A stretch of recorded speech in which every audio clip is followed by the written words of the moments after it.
గుంటూరు జిల్లాలో నేడు జరగబోయే ముఖ్యమైన కార్యక్రమాలు, ప్రజా ప్రతినిధుల యొక్క పర్యటనలు, జిల్లాకు సంబంధించిన పూర్తి సమాచారం మా స్పెషల్ కరెస్పాండెంట్ కోటేశ్వరరావు అందిస్తారు. గుడ్ మార్నింగ్ కోటేశ్వరరావు, చెప్పండి అప్డేట్స్ ఏంటి? Good morning Indraja. ఈ రోజు గుంటూరులో ప్రధానంగా జరిగే కార్యక్రమాల విషయానికి వస్తే జనసేన పార్టీ సభ్యత్వం నమోదు కార్యక్రమం జిల్లా అధ్యక్షుడు గాది వెంకటేశ్వర ఆధ్వర్యంలో జరుగుతుంది. మరొక ప్రధానంగా వచ్చేసి ముద్రగడ పద్మనాభం మాజీ మంత్రి, ఇటీవల విడుదలైనటువంటి మాజీ మంత్రి అమ్మటిని కలవడానికి, వారి కుటుంబాన్ని పరామర్శించడానికి ఈ రోజు గుంటూరు వస్తున్నారు.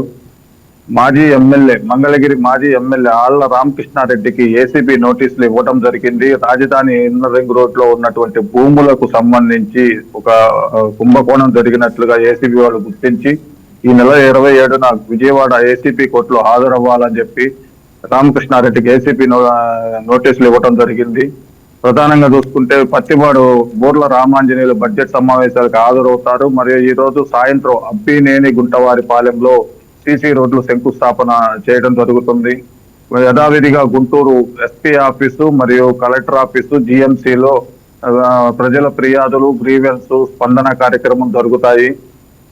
ఈ రోజు ముఖ్యంగా చూసుకుంటే ఇంటర్మీడియట్ పరీక్షలు ఈ నెల 20 ఈ రోజు నుంచి స్టార్ట్ అయ్తున్న సందర్భంగా రేపు ఇంటర్మీడియట్ సెకండ్ ఇయర్ పరీక్షలు స్టార్ట్ అవుతున్నాయి. అయితే ఈ రోజు జిల్లా ఎస్పీ ఇంటర్మీడియట్ పరీక్షలకు సంబంధించి పూర్తి పటిష్ట బందోబస్తు ఏర్పాటు చేసినట్టు తెలిసింది. ఇప్పటికే ఈ సమయానికే ఇంటర్మీడియట్ బోర్డు, ప్రధానంగా ఉన్నటువంటి ఇంటర్మీడియట్ బోర్డు గుంటూరు నగరంలోనే ఉంది. ఈ బోర్డు నుంచి ఇంటర్మీడియట్ పేపర్స్ అన్ని కూడా ఆయా పోలీస్ స్టేషన్లకు వెళ్ళడం జరిగింది. అక్కడ నుంచి 8:30కి పరీక్షా కేంద్రాలకు వెళ్తుంటాయి. జిల్లా ఎస్పీ ఆదేశాల మేరకు ముఖ్యంగా వికలాంగులకు ప్రత్యేక ఏర్పాట్లు కూడా చేయడం జరిగింది. ప్రతి ఒక్కరూ మాస్ కాపీయింగ్ కానీ మాల్ ప్రాక్టీస్ కానీ పాల్పడకుండా అక్కడ ఉన్న ఆయా సెంటర్లను బట్టి ఉన్న విద్యార్థుల సంఖ్యను బట్టి పోలీసులు కూడా ఏర్పాటు చేసి తగిన పటిష్ట బందోబస్తు ఏర్పాటు చేయడం జరిగింది. Indraja, right, thank you for your updates. Thank you.